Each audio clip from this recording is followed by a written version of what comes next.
오늘 주신 하나님의 말씀은 누가복음 2장 1절에서 7절까지 말씀인데 다 같이 일어나서 하나님 말씀 받도록 하겠습니다.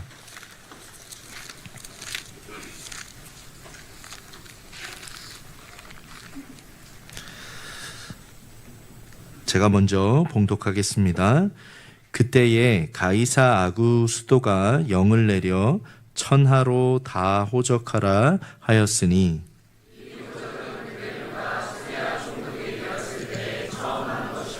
모든 사람이 호적하러 각각 고향으로 돌아가매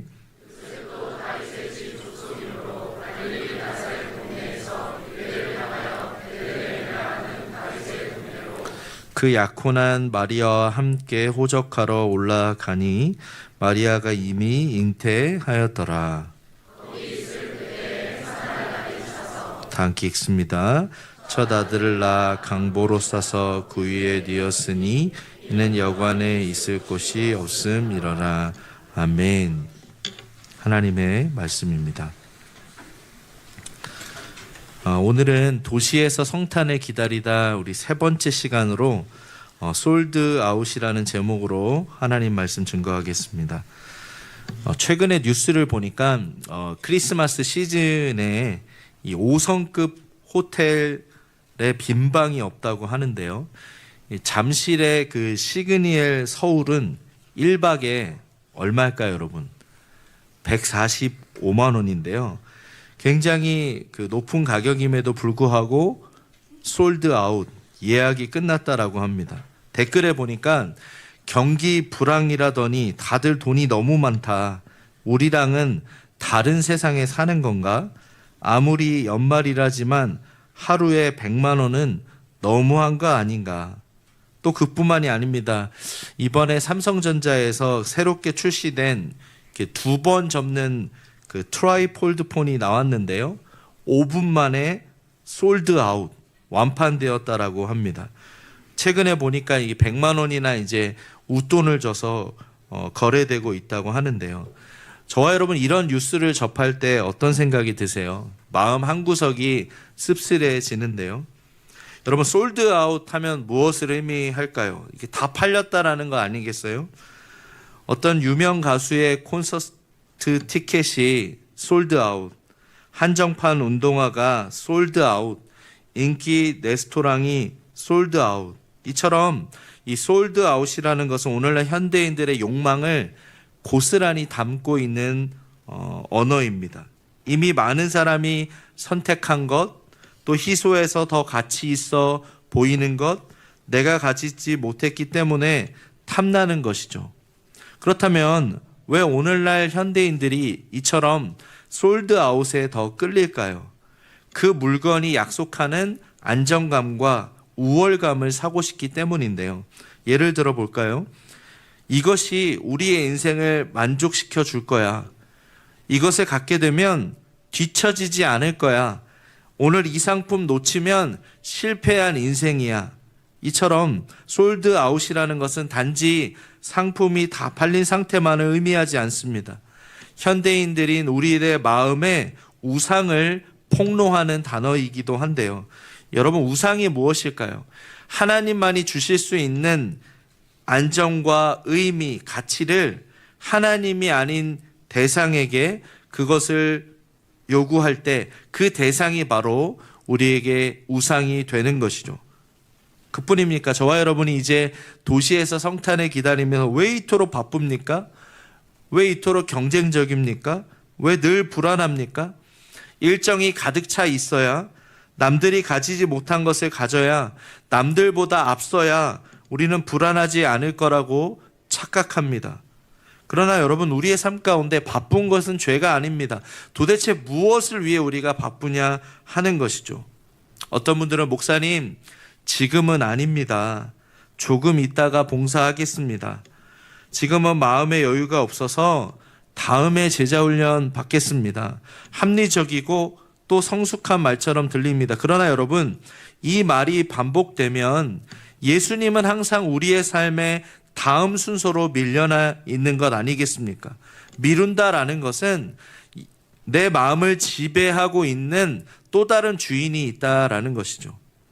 오늘 우리가 살펴보는 본문도 여관이 솔드아웃 되었음을 보게 됩니다. 우리 7절 말씀 다 함께 읽겠습니다. 시작. 첫 아들을 낳아 강보로 싸서 구유에 뉘었으니 이는 여관에 있을 곳이 없음이러라. 여기 보니까 왜 이토록 빈방이 없었을까요?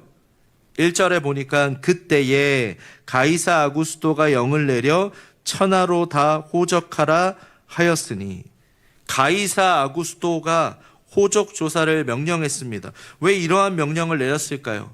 다윗 왕도 이 인구 조사하지 않았습니까? 아마도 자신의 통치 범위가 어느 정도 되는지 살펴보길 원했던 것 같습니다. 실제로 당시 로마는 14년마다 군사적 목적과 이 세금 징수를 위해서 인구 조사를 했다고 합니다. 그러다 보니까 유대인이었던 이 요셉과 마리아가 이제 자기 조상의 성읍으로 돌아가서 이제 이름과 직업, 재산 이런 걸 등등을 보고했다라는 것이죠. 그러다 보니까 이러한 호적 조사로 온 사람들이 신고하러 온 사람이 많다 보니까 방이 없었던 것이죠. 그런데 오늘 본문에 보면 이 여관이라는 단어를 우리가 주목해야 됩니다. 제가 미국에 가보니까 이제 영어 성경에 보면 오늘 이 여관은 인이거든요. 인.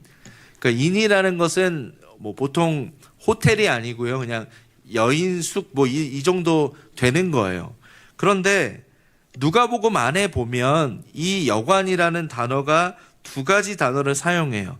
선한 사마리아인이 이 강도 만난 자를 이렇게 주막에서 회복할 수 있도록 돕지 않습니까? 이 누가복음 10장 34절 같이 읽어볼게요. 시작. 가까이 가서 기름과 포도주를 그 상처에 붓고 싸매고 자기 짐승에 태워 주막으로 데리고 가서 돌보아 주니라. 여기서 이 주막이라는 단어가 헬라어로 판토케이온이라는 단어로 우리가 생각하는 이 여관이에요. 그런데 오늘 본문의 이 여관이라고 번역한 이 단어는 다른 헬라어를 사용하고 있습니다. 이 단어는 카탈루마라는 단어인데 여관이 아니라 가정집에 이 방문을 한 게스트룸과 같은 것이었습니다. 예를 들면 예수님 당시에 이 사회를 연구하는 그 케니스 베일리라는 학자가 있습니다. 이분이 이 연구를 해보니까 이 본문의 이 여관은 가정집의 그 객실로 보는 것이 적당하다라고 해석을 했는데요. 그런데 사진을 한번 보십시오. 당시에 그 1세기에는 그 집이 그 세 구분되어 있었다고 해요. 짐승들의 공간, 또 집주인의 공간, 또 손님이 거하는 공간이 있었다라는 겁니다. 그런데 여러분, 지금 예수님께서는 어디에 계십니까? 구유에 나신 거예요. 근데 이 말씀을 우리가 묵상하는 가운데 단순히 예수님은 환대받지 못했구나, 냉대받으셨구나 이렇게 생각해서는 안 됩니다. 이 모습은 영적인 문제였다라는 것이죠. 당시 그들의 삶 가운데 그 공간들이 있었는데 그들의 그 공간이 다른 무엇으로 가득 차 있었기 때문에 예수님이 거할 데가 없었다라는 것이죠. 그래서 예수님이 어디에 계셨습니까? 집주인의 공간도 아니고요. 손님들이 머무는 공간도 아니고요. 짐승들이 머무는 공간 안에 있었다라는 것이죠. 여러분, 죄는 무엇입니까? 우리의 마음의 중심에 예수님이 계시지 않는 거예요. 설교를 준비하는 가운데 그 노래 하나가 떠올랐습니다. 1988년에 시인가 촌장, 나중에 목사님 되셨어요. 하덕규 목사님이 쓴 이 가시나무라는 노래인데요. 2000년도에 이 조성모 씨가 리메이크해서 굉장히 인기를 끌었던 노래입니다. 불러드릴 수는 없고 제가 가사를 한번 읽어드리겠습니다. 불러드려요?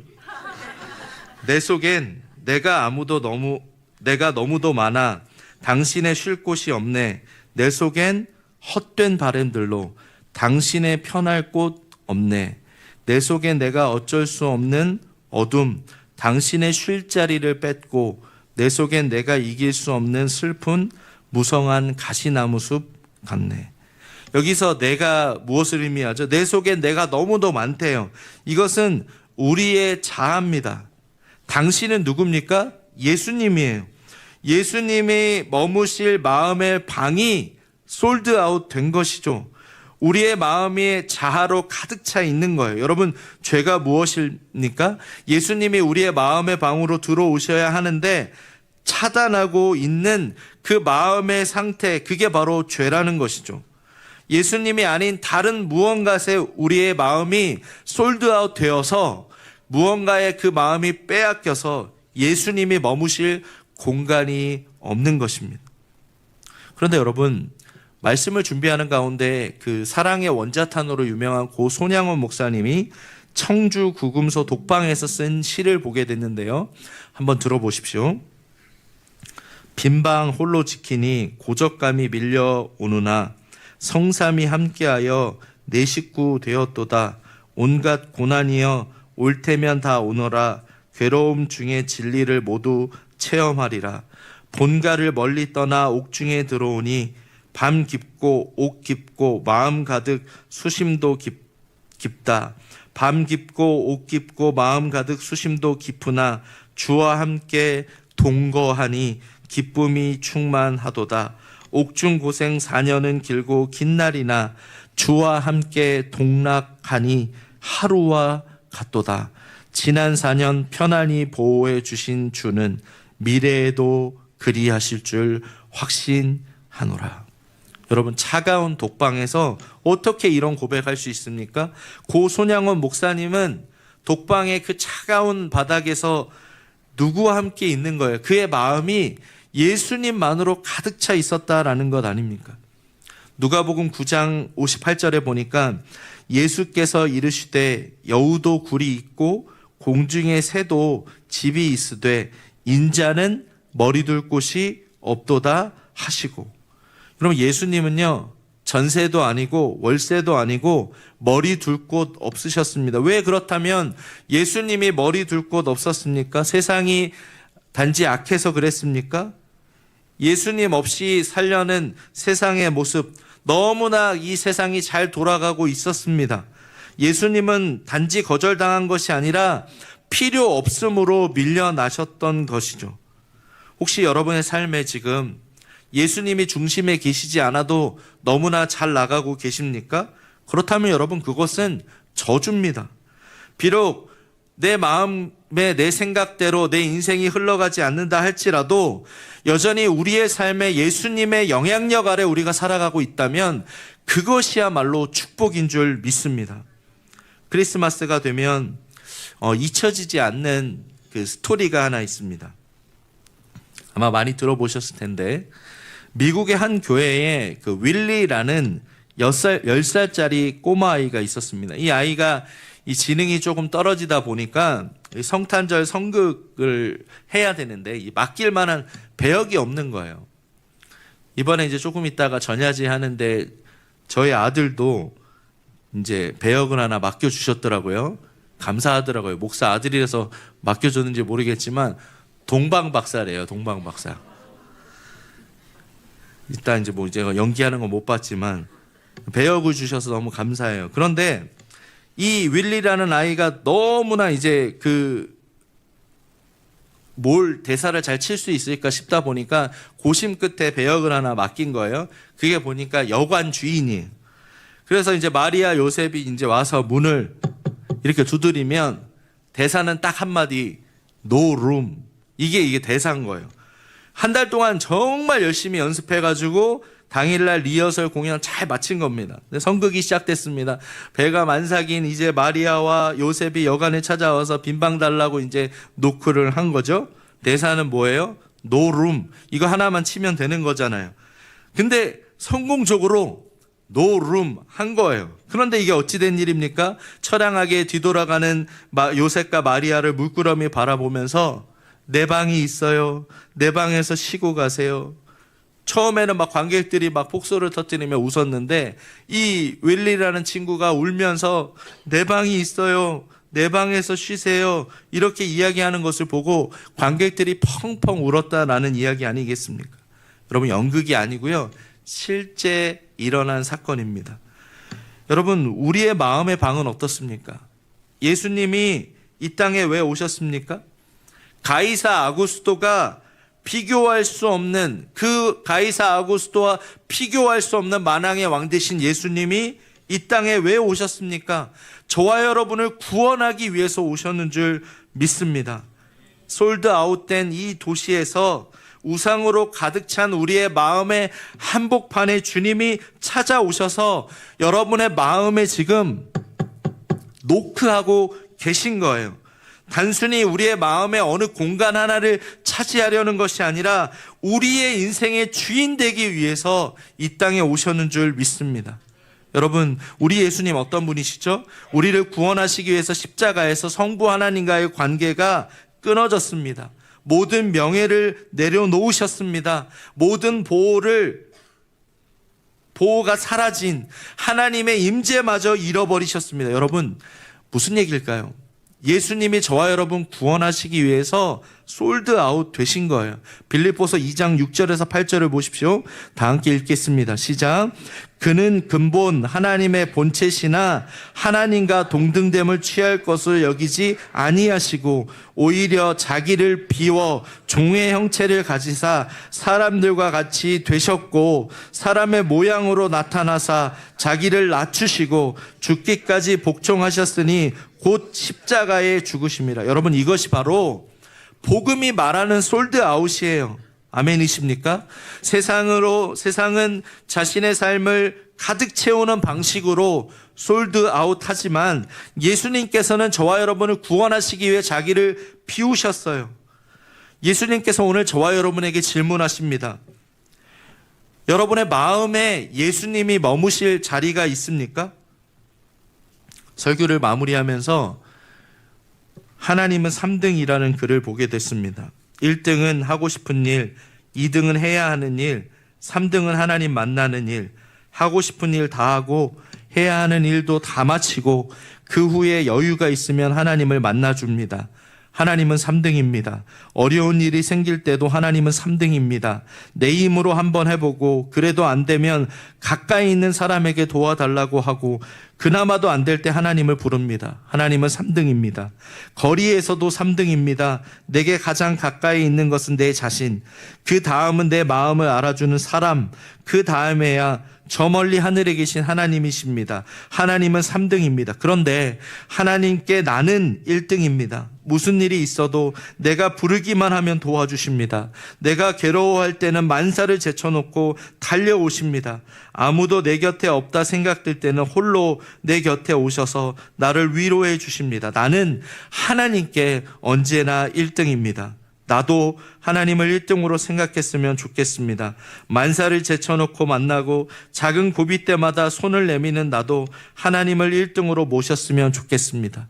내게 1등이신 하나님을 나도 1등으로 모시고 싶습니다. 여러분, 도시에서 성탄을 기다리며 여러분에게 예수님은 몇 등이십니까? 예수님은 늘 우리가 1등이셨습니다. 말씀을 정리하겠습니다. 우리의 삶 가운데 솔드아웃은 단지 방이 없다는 것이 아니에요. 이미 다른 주인이 들어와 있다라는 건데요. 성탄절의 비극이 무엇일까요, 여러분? 단순히 방이 없었던 것이 아니라 우리의 삶에 예수님이 아닌 다른 것들로 솔드아웃 되어 있었다라는 거예요. 오늘 본문 누가복음 2장은 예수님의 탄생을 가장 강력한 권력자의 이름으로 시작을 합니다. 그 권력이 얼마나 대단했습니까? 그런데 여러분, 구유에 나신 겸손한 왕 되신 예수님은 저와 여러분을 위해서 모든 것을 비워 주셨습니다. 바라기는 얼마 남지 않은 성탄절, 도시에서 성탄을 기다리며 여러분의 삶 가운데 내 마음을 한번 점검해 봤으면 좋겠어요. 가시나무의 노래 가사처럼 내가 너무도 많아서 내 마음의 공간 안에 예수님이 거하실 자리가 없는지, 내 마음에 예수님이 아닌 다른 것들에 솔드아웃 되어 있지 않은지 우리를 돌아보기를 원합니다. 여러분, 바라기는 구유에 나신 그 예수님을 기억하며 세상의 일정들을 도리어 예수님 때문에 미루며 예수님을 우리의 삶의 1등의 자리에 모시는 저와 여러분 되시길 주님의 이름으로 간절히 축복합니다. 말씀에서 나눴던 그 윌리가 노룸이라고 말한 것이 아니라 내 방으로 오세요, 내 방에서 쉬세요 라고 말했던 것처럼 이 성탄절을 맞이하면서 여러분의 마음 가운데 예수님을 마음의 주인으로 모시고 내 마음의 방에 주님으로 충만하게, 주님으로 솔드아웃 되시는 우리 새노래교회 성도님들 되시길 주님의 이름으로 간절히 축복합니다.